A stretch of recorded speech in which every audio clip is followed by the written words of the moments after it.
Something interesting more of a show today. And that's how we use wa when we describe things.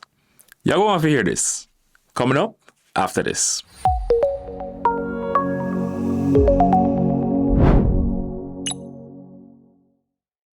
Welcome back to the channel where we teach the language of Jamaica and do full part for preserve the Jamaican culture.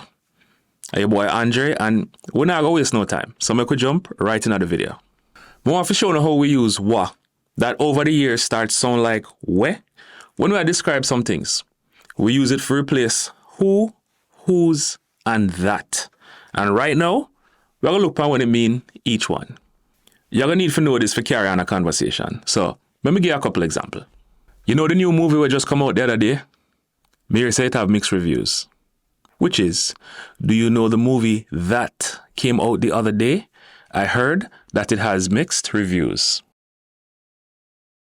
Bring the bottle what up on the table come for me.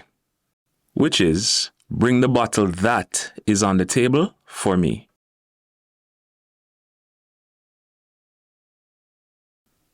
Me listen to the radio show what up on the radio every morning.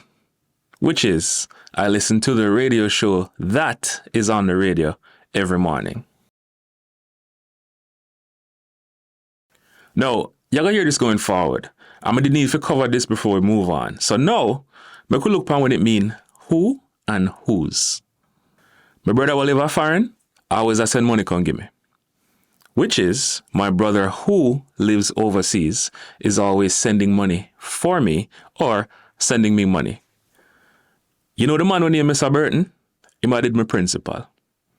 Which is, do you know the man whose name was Mr. Burton? He was my principal. True story, by the way. My friend will own the place, so we can get a free upgrade. Which is, my friend who owns the place says we can get a free upgrade. The brother who named Usain Bolt are the fastest man in the world. We have the standing world record here now.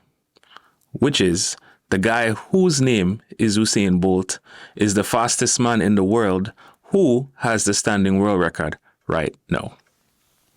Alright, so you might have to watch that a couple of times to get used to it, but you're going to hear it going forward a whole heap. And we're going to switch things up a little bit and start focus on everything you learned from the beginning until now, so you will feel more comfortable with conversation. Let me know in the comments what you think about the lesson, but we're going to leave it to yourself for today. Check out the earlier videos if you did lost or did have trouble keeping up, since each lesson builds on the previous. But until next time, as always, catch up on the next one and take it easy.